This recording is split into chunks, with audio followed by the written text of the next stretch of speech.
Welcome to The Newsworthy. All the day's news in less than 10 minutes. Fast, fair, fun, and on the go. Today we're talking everything from a trade deal to a lake on Mars and even self-driving cars ready to take you shopping. All that and much more in less than 10 minutes. Plus, hang out today after the news for a bonus interview. We're talking about the pilot shortage and how it's already affecting travelers. On the departure screen at an airport, it's not going to say your flight's canceled because the looming pilot shortage. I'm Erica Mandy. Today is Thursday, July 26th. You ready? Let's do this.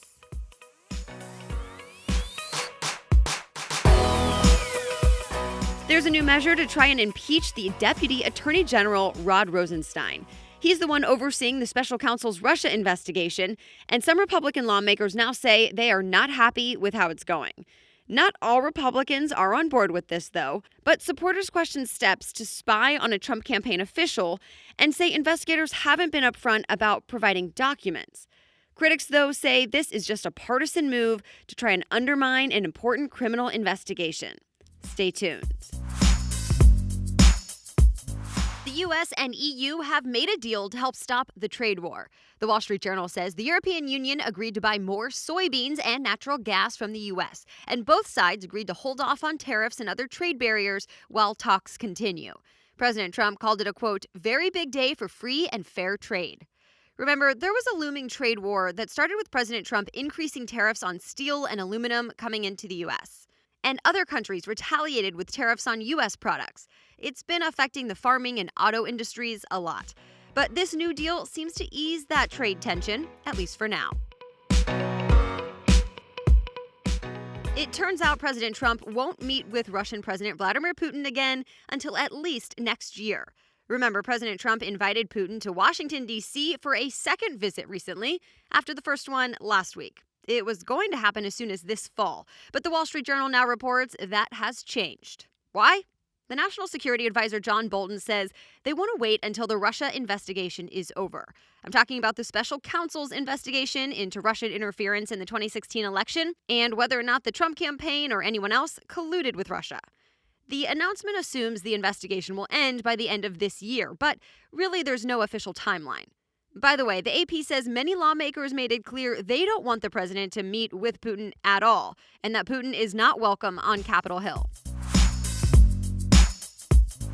A quick update about the secret recording of President Trump talking to his former lawyer, Michael Cohen, just before the 2016 election. Well, CNN got a hold of the actual recording. I'll link to it in today's show notes if you want to listen. Remember from earlier this week, we talked about the details of the recording, even though we couldn't hear it yet. You can hear the two men talking about a payment to buy Karen McDougal's story. She's the Playboy model who said she had an affair with Trump years ago. Ultimately, the National Enquirer bought her story and then never published it. The audio is a bit muffled at times, and there's now some debate about whether Trump tells Cohen to pay with cash or don't pay with cash. And it's not exactly clear what this could be evidence for. The FBI got a hold of the tape and nearly a dozen other recordings. It's the largest evacuation at Yosemite National Park in nearly 3 decades. The New York Times reports thousands of visitors had to leave large sections of the park yesterday, all because of a wildfire that's been burning for 2 weeks now. By the way, an update about the devastating fires affecting Athens, Greece. ABC News reports investigators think people may have started it on purpose, that it was arson, because apparently 15 fires began at the same time in 3 different spots. Remember, at least 79 people have died in those fires. All right, some other things people may be talking about today. It's being called groundbreaking. For the first time, scientists found what they believe is a lake of liquid water on Mars. They say it's about a mile under an ice cap. Researchers have thought this existed before, but now they say they found it using a sort of radar that can permeate the ground. USA Today reports with water could be life.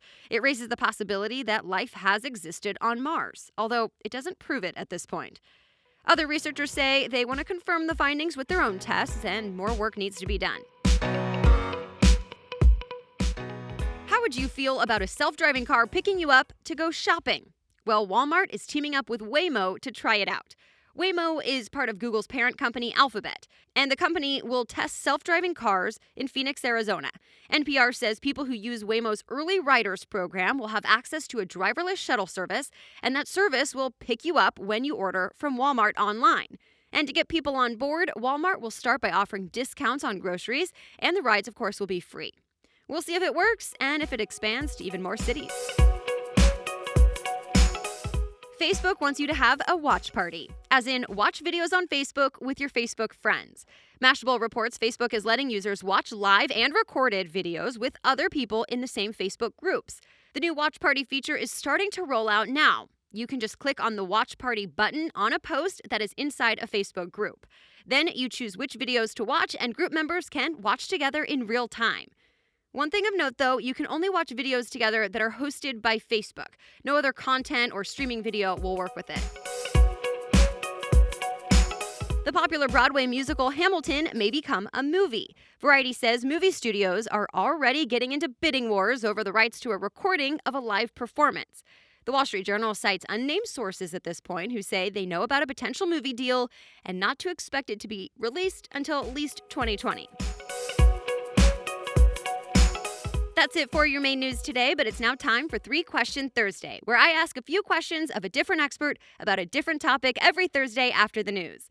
Today, we are talking about the global pilot shortage, as in airlines are taking major steps to try and deal with a lack of pilots, and it's already affecting you, the traveler. My guest today is Bobby Laurie. He's the co-host of the nationally syndicated travel and lifestyle show, The Jet Set, and he's often seen as a travel expert on The Today Show, Dr. Oz, and more. He's also a reporter in Washington, D.C. for iHeartMedia. He's here providing some great insights into the cause of this pilot shortage, the impact, and what to expect next. Hi, Bobby. Welcome to the show. Thank you so much for having me. So I want to talk about the impact on travelers, but let's start with some of the stats. How bad is this pilot shortage, and why is it happening?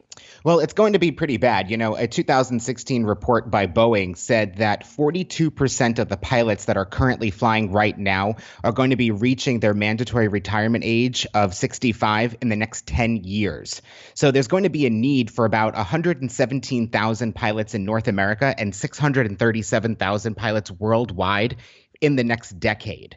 And, you know, there's going to be an issue tracking down or new recruits to become pilots, because a lot of the pilots that are currently flying actually came from the military. And one of the issues that airlines are facing is that the military is not actually hiring that many more pilots because of new technology such as drones.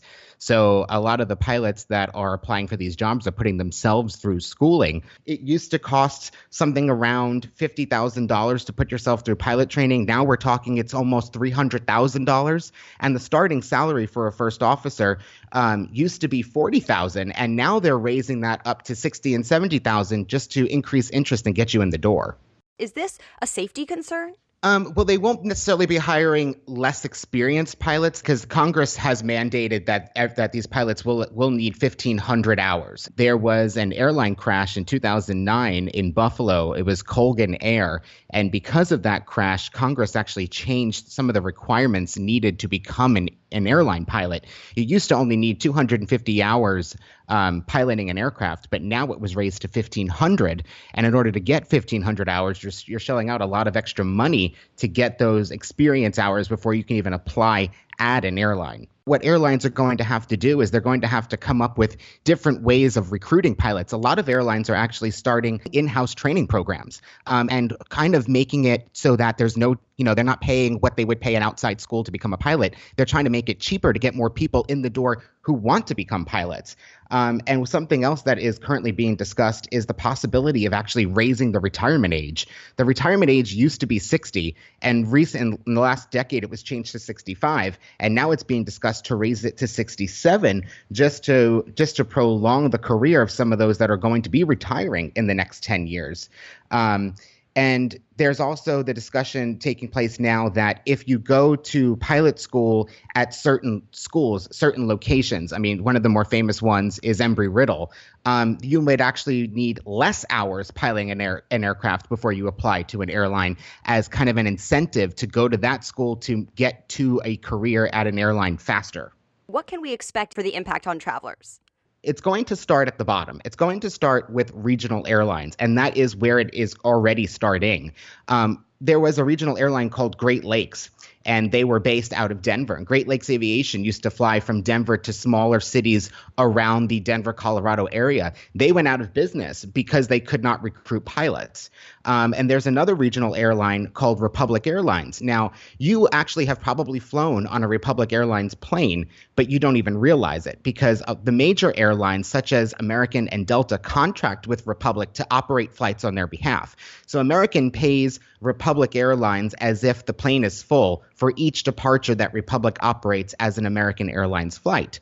But now the problem is these regional airlines are not able to recruit pilots fast enough because of these new requirements that have been put in place. So these regional airlines are now starting to cancel these flights. And because they're canceling these flights, to you as the traveler, it looks like American and Delta are canceling these flights. You may not be realizing that your travel is being disrupted because of the pilot shortage, because it's not like, on the departure screen at an airport, it's not going to say your flight's canceled because the looming pilot shortage.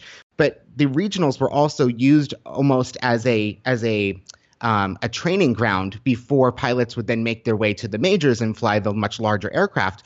But now that funnel is also depleting because no one's really getting hired at the regionals because they don't have enough money to get those 1,500 hours. In the future, I think we're going to see more regionals begin to feel the hurt of not being able to recruit pilots fast enough.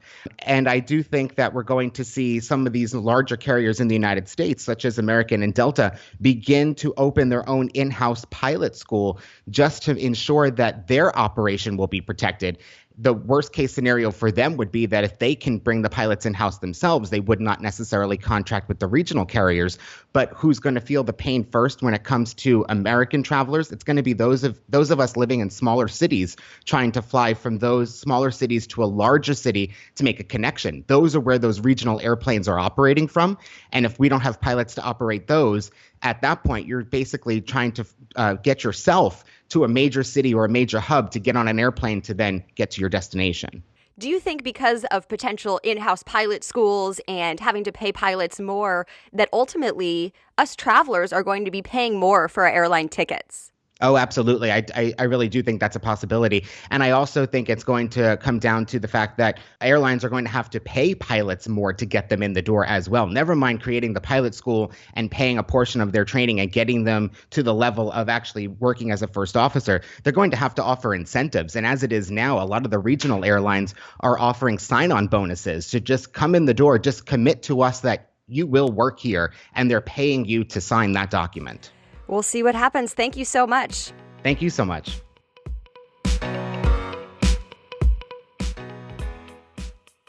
As always, you can read more about the pilot shortage, today's guest, or any of the stories we talked about in today's show notes. From the homepage of thenewsworthy.com, just click episodes and find today's date.